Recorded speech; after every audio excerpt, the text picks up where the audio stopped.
এখানে সাউডুবি নামে একটা পুকুর আছে, সেই পুকুরের নামেই এই গ্রামের নাম। এই পুকুরটার প্রায় ধার ঘেঁষেই একটা চওড়া মেঠো রাস্তা এঁকে বেঁকে চলে গেছে শহরের দিকে।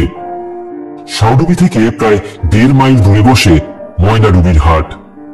হাট বললে বলা ভুল হবে, ছোটখাটো একটা গ্রাম্য বাজার বলা চলে। সাউডুবি থেকে হাটে যাওয়ার যে রাস্তাটা সোজা চলে গেছে, তার ডান দিকে আর একটা রাস্তা এঁকে বেঁকে গ্রাম থেকে গ্রামান্তরে চলে গেছে। এই ছোট রাস্তাটার পথ ধরে 1 মাইল রাস্তা এগিয়ে গেলেই পরে রেল স্টেশন। ওই রেল স্টেশনের রাস্তাটা ধরেই একটা ভ্যান রিক্সাকে আসতে দেখা গেল। ভ্যান রিক্সাটার ওপর বসে আছে একটা মোটা সোটা চেহারার বয়স্ক লোক। ধপধপে গিলে করা সাদা পাঞ্জাবি পায়জামা পরনে, গলায় চিকচিক করছে একটা সোনার হার। সঙ্গে একজন গিন্নি বান্নি চেহারার মহিলা, মাথায় আটটানা ঘোমটা, তারও হাতে ও গলায় সোনার গয়না শোভা পাচ্ছে। মোটা লোকটা একটা হেঁকে বললে, এই যে বুঝলে গিন্নি, এই হলো সাউডুবির পুকুর। ছেলেবেলায় এখানে যখন আসতুম, কত সাঁতারিনা কাটতুম এই পুকুরটায়। আর ওই যে দেখছো, ওই দিকে সোজা যাবে রাস্তা বরাবর ময়নাডুবির হাট। ভ্যান রিক্সাটা এরপর এসে দাঁড়ালো একটা ভাঙা চোরা বাড়ির সামনে। মোটা লোকটা ভ্যান থেকে নেমে দাঁড়ালে, বাড়ি খানার কি চিনি হয়েছে? আরে অনিমান, বাড়ি আছিস? বোমা, ও বোমা, তোমরা গেলে কোথায় সব? বাইরে হাঁক ডাক শুনে নিমাই আর ওর বউ লক্ষ্মী বাইরে বেরিয়ে এলো। আরে আরে পিসিমশাই, এলাম, আসুন আসুন, ঘরে আসুন। বুঝলি নিমাই, তোর বাড়িতে কটা দিন থাকতে এলুম, আর তারপর এখান থেকেই কাশী দর্শনে রওনা দেব। নিমাইয়ের বউ লক্ষ্মী ওদের প্রণাম করে। থাকুন না পিসিমশাই, নিজের বাড়ি মনে করে যতদিন খুশি থাকুন। আসুন আসুন পিসিমা। তা বাড়ি খানার এমন চেহারা করেছিস নিমাই, দেখি কদিন থাকা আমাদের সম্ভব হয়। পিসেমশাইয়ের এই কথাটা শুনেই নিমাই শুকনো মুখে দাঁড়িয়ে রইল। যাবে এক সেকেন্ড তামাক দে দেখি।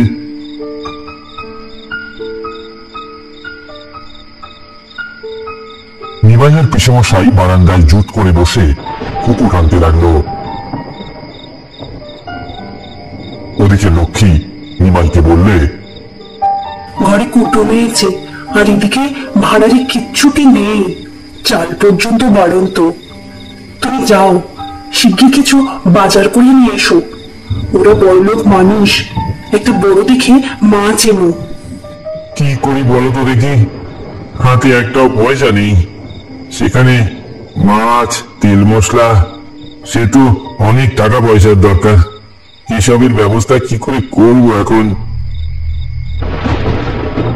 সে তোমাকে ভাবতে হবে না, আমার এই হাতের বালাখানা নিয়ে যাও। এই দিয়ে না না না, কি করছো, কি করছো? আর একটা মাত্র গয়না রয়েছে তোমার, ওইটা কিছুতেই হবে না, ওইটা হবে না। সে না হয় পরে ভাবা যাবে, এখন তুমি যাও, ওনাদের জন্য ভালো করে বাজার করে নিয়ে এসো। অনিচ্ছা সত্ত্বেও নিমাই লক্ষ্মীর বালাখানা নিয়ে বেরিয়ে পড়ে। ও মনে মনে ঠিক করে রেল লাইন পার হয়ে বাজারের রাস্তাটা ধরবে। বালাটা যতবার নিমাই দেখছিল, ওর মনটা খারাপ হয়ে যাচ্ছিল। ওদের বিয়ের অবশিষ্ট শেষ স্মৃতি এটাই।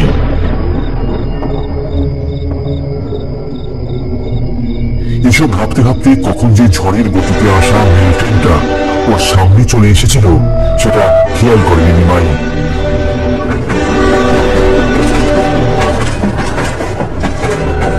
মুহূর্তের মধ্যে সেই ট্রেনের ধাক্কায় মাটিতে ছিটকে পড়ে নিমাইয়ের প্রাণহীন দেহ।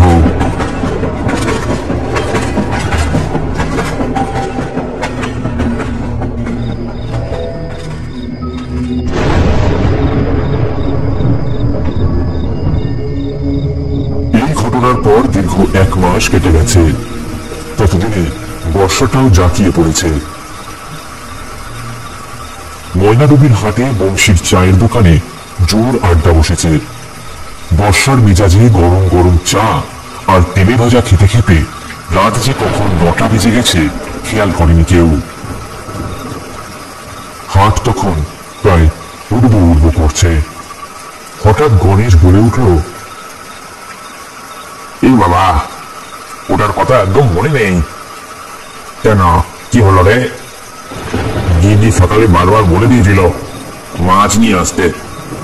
আর গল্প করতে করতে একেবারে ভুলে গেছি আমি। তা গোটা সন্ধ্যেটা গড়িয়ে এখন তোর এই কথাটা মনে পড়লো। এদিকে রাখহরি মণ্ডল হুকো টানতে টানতে পাশ থেকে টিপ্পনি কাটলো, আজ গণেশের কপালে যাই দুঃখ আছে। আরে চল না কাশিম, একবার মাছ বাজার থেকে ঘুরে আসি। সব দোকান তো এখন উঠে যায়নি, আজ মাছ না নিয়ে গেলে একদম চলবেই না। ছেলেটাও বারবার বলে দিয়েছে। আর তারপর বছরের প্রথম ইলিশ উঠেছে, 8 ঘন্টা না হয় একটু দেরি হবে, ক্ষতি কি?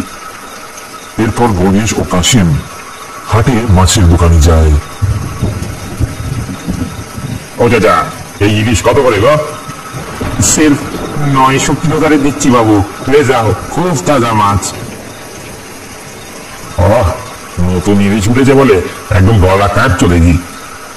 ঠিক আছে, দিয়ে দাও, ভালো দেখে দিবা কিন্তু। ওরা দুই বন্ধু অনেক দেখে শুনে একটা ইলিশ নিয়ে বাড়ির দিকে রওনা দিল। ওদের সঙ্গে বুড়ো মনসুখ চাচা আর দোকানি প্রহ্লাদ সাহাও বাড়ির পথ ধরল।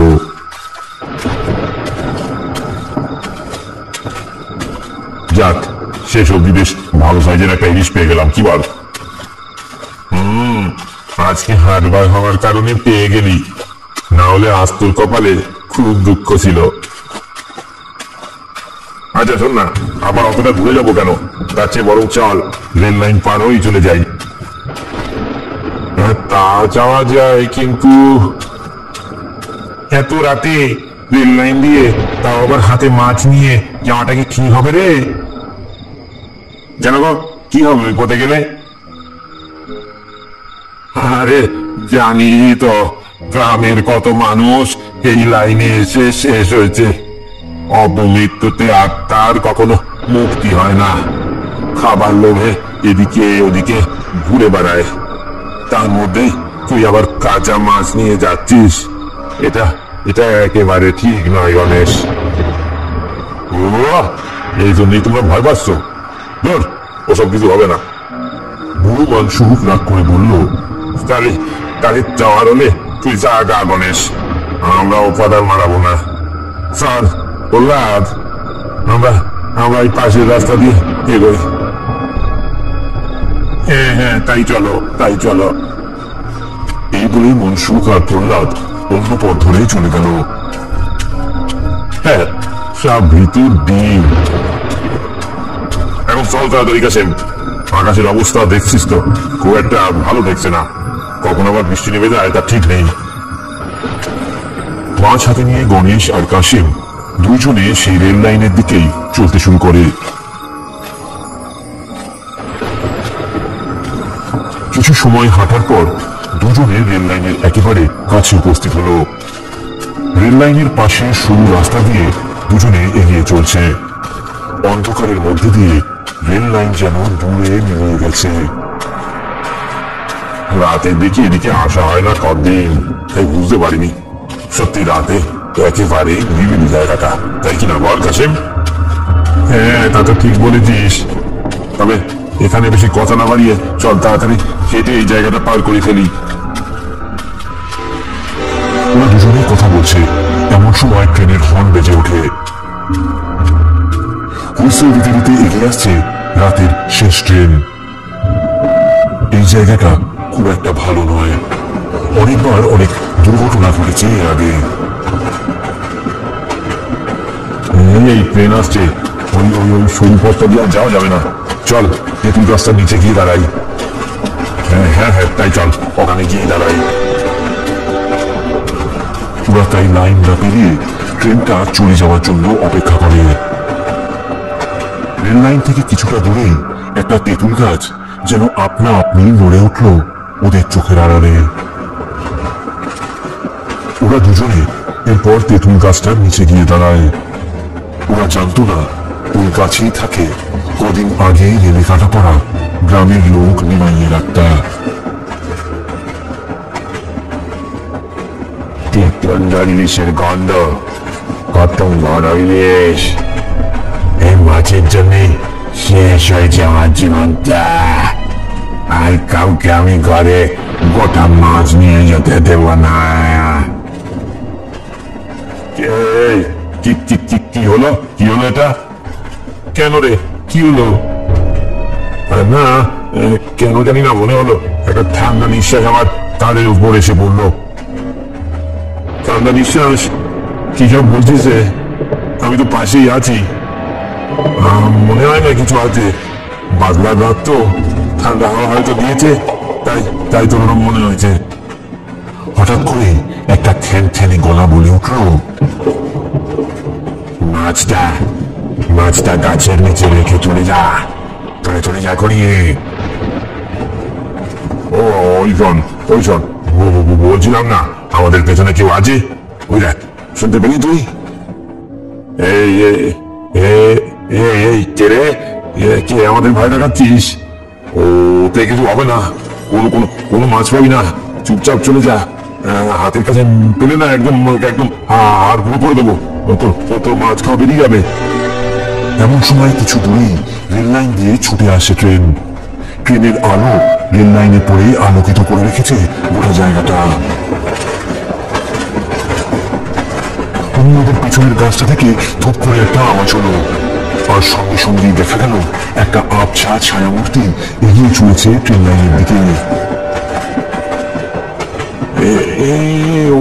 ওটা কি যায়? কি যাচ্ছে রে রেল লাইনের উপর দিয়ে? আরে ট্রেনটা তো ওদিকেই যাচ্ছে। আমার তো এই ওটা আমাদের নিমাই না? ওটা তো নিমাই মনে হচ্ছে। হ্যাঁ রে, ঠিক বলেছিস, ওটা তো নিমাই। হ্যাঁ, কিন্তু কি করে সম্ভব রে গণেশ? কি সম্ভব হওয়ার কথা বলছিস? আরে তোর কি এটা মনে নেই? নিমাই তো আজ প্রায় 1 মাস আগে মারা গেছে। ঠিক এখানেই গ্রামের লোকেরা ওর দেহ উদ্ধার করেছিল। মুহূর্তের মধ্যে গণেশের সব কথা মনে পড়ে। তাই তো, তুই তো ঠিক বলেছিস। তাহলে এটা কে? তোকে বারবার বারণ করেছিলাম গণেশ, মাছ নিয়ে এদিকে আসিস না। এবার বুঝতে পারছিস তো কেন আমরা সবাই তোকে বারণ করেছিলাম? আমার মনে হয় আমরা ভয় পেয়ে দীর্ঘাদিরু ভুলভাল দেখেছি।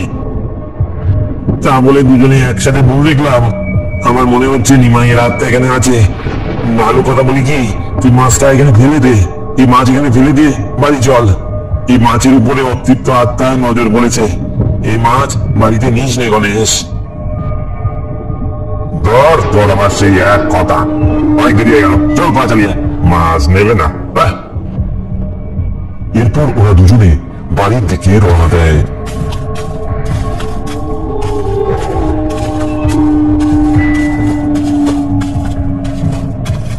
গণেশ মাছ হাতে আগে আর কাশেম পিছনে চলতে থাকে।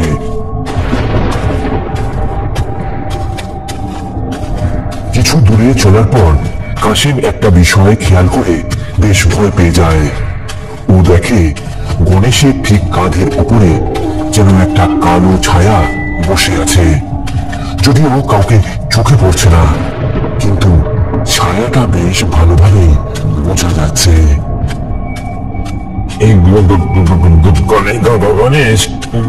গণেশ, শোন না, তুই বাড়িতে গিয়ে ভালো করে গঙ্গা জল দিয়ে চান করে নিস। এই কথা শুনে গণেশ মুখ না ঘুরিয়ে একটা বিকট গলাতে বলে, সে কথা তোকে চিন্তা করতে হবে না।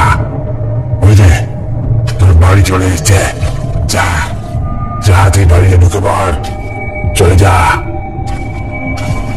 কাশিম আরো কিছু বলতে গিয়েও যেন বলতে পারলো না। তবে বুঝতে পারলো কোনো একটা কিছু অশুভ আজ ঘটতে চলেছে।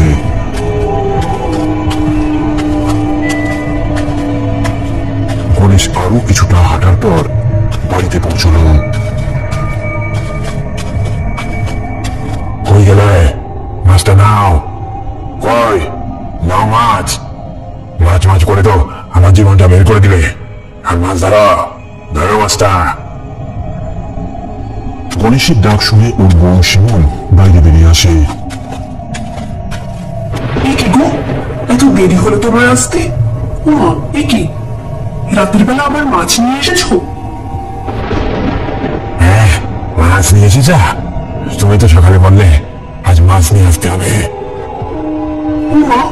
এমন করে কেন বলছো? আমি কখন তাই বললাম? আমি বলেছিলাম যদি তাড়াতাড়ি ফেরো তবেই মাছ আনতে। রাত হয়ে গেলে আর মাছ আনতে হবে না। ছেলেকে আমি ঘি ভাত মেখে দিয়েছিলাম, দিব্যি খেয়ে ঘুমিয়ে পড়েছে। এই রাত বিরে, তার মধ্যে আবার শনিবার, মাছ না আনলেই পারত। এত কথা বলো না তো। কত সুন্দর মাছটা। এই মাছের জন্যই আমার জীবনটা শেষ হয়েছে। যাও যাও, এখন তুমি যাও। আমার ঘুম পেয়েছে। আমি এখন। সে কি গো, তুমি কিছু না খেয়ে শুয়ে পড়বে? শরীরটা খারাপ হলো নাকি? শরীর খারাপ হতে যাবে কেন?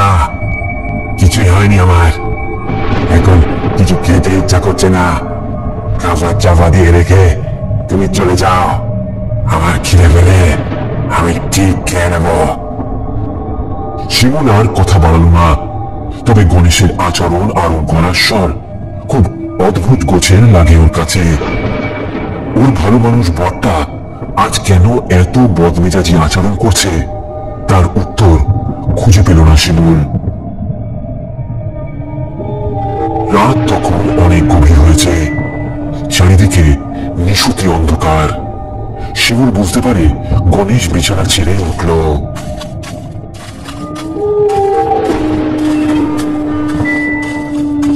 আর তার কিছু পরে রান্নাঘরের দরজা খোলার শব্দ এলো।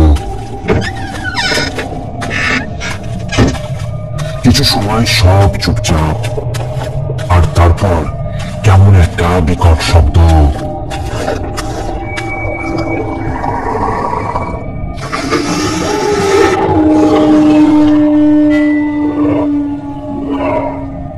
বিষয়টা বোঝার জন্য শিমুল রান্নাঘরের দিকে এগিয়ে গেল।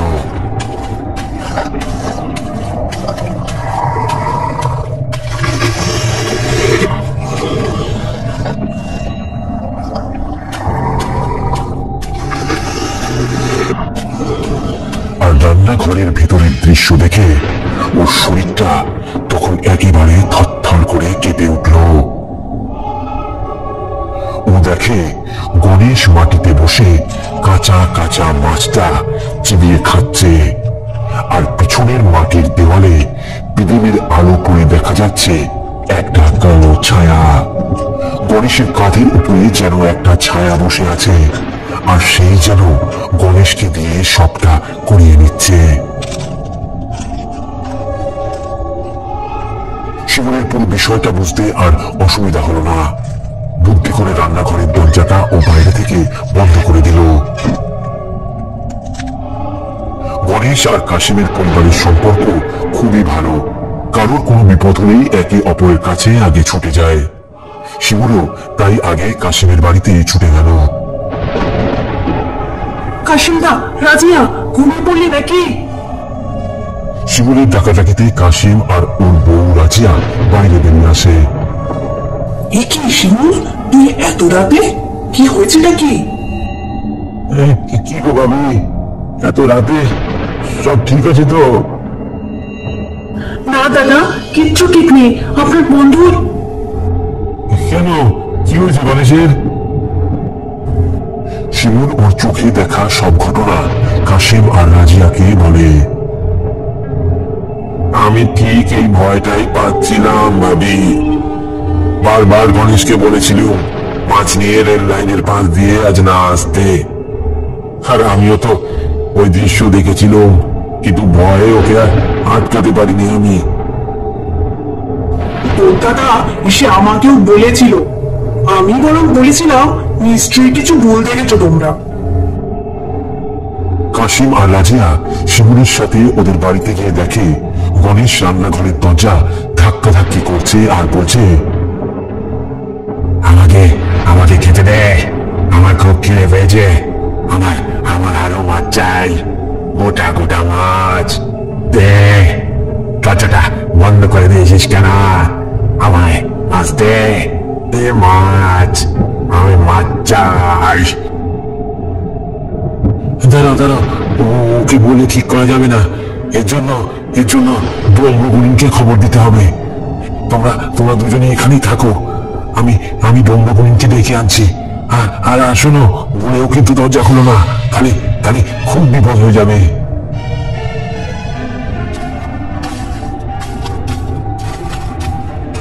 কাশিম আর সময় নষ্ট না করে ছুটে যায় ব্রহ্মগুণীর কাছে। কাশিম ব্রহ্মগুণীর বাড়িতে গিয়ে সব কথা খুলে বলে, আর ব্রহ্মগুণীও আর সময় নষ্ট না করে তৎক্ষণাৎ উপস্থিত হয় ওদের বাড়িতে।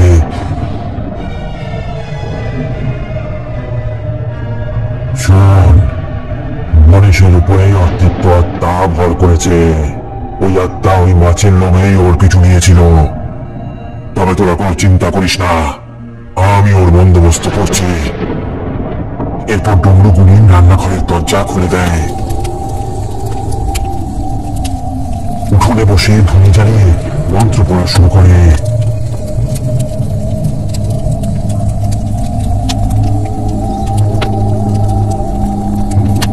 বিষাচারী রক্ষায় অকুশচ, নিমিত্য মুক্তায় বিনিহ। বিষাচারী রক্ষায় অকুশচ, নিমিত্য মুক্তায় বিনিহ। বিষাচারী রক্ষায় অকুশচ, নিমিত্য মুক্তায় বিনিহ। নিমিত্য মুক্তায় বিনিহ, নিমিত্য মুক্তায় বিনিহ।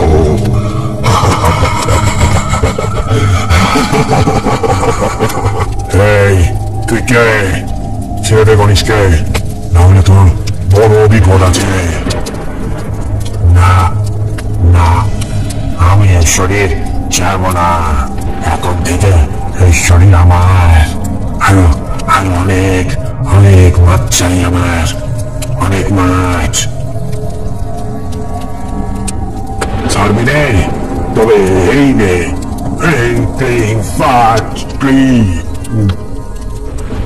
আগুনের উপর আরো কিছু ফেলে আহুতি দেয় ব্রহ্মগুণী। সঙ্গে সঙ্গে গণেশ চিৎকার করে উঠে বলে, খুব কষ্ট হচ্ছে, খুব কষ্ট হচ্ছে। ওর শরীর ছেড়ে দিয়ে ফিরে যা তুই রেল লাইনে, ওটাই তোর জায়গা।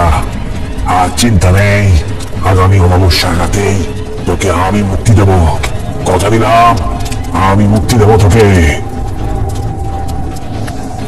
ওই মাছ কিনতে গিয়েই আমার জীবনটা শেষ হয়ে গেছে, তাই মাছ দেখে আর লোভ সামলাতে পারি না। গণিন মশাই, আমাকে মুক্তি দেবেন তো আপনি, কথা দিন। চন্দ্রগুণীদের শত কথা আর এক কথা। আমি বললাম তোকে আমি মুক্তি দেব, কিন্তু তুই এখন চলে যা, চলে যা গণেশের শরীর থেকে, চলে যা। চন্দ্রগুণীর এটা বলার পরই একটা কালো ছায়া গণেশের শরীর থেকে ধীরে ধীরে বাইরে বেরিয়ে যায়।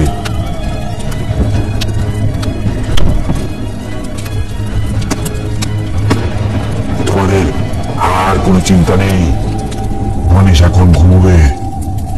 কাশিম, তুই ওকে ঘরে নিয়ে গিয়ে শুয়ে দে, আর কাল সকালে ঘুম ভাঙলে এই কালো সুতোটা বোমা ওর হাতে বেঁধে দেবে। আর কোনো বিপদ নেই তোমাদের। এই বলেই ডমরুগুণী সবাইকে বিদায় জানিয়ে চলে যান।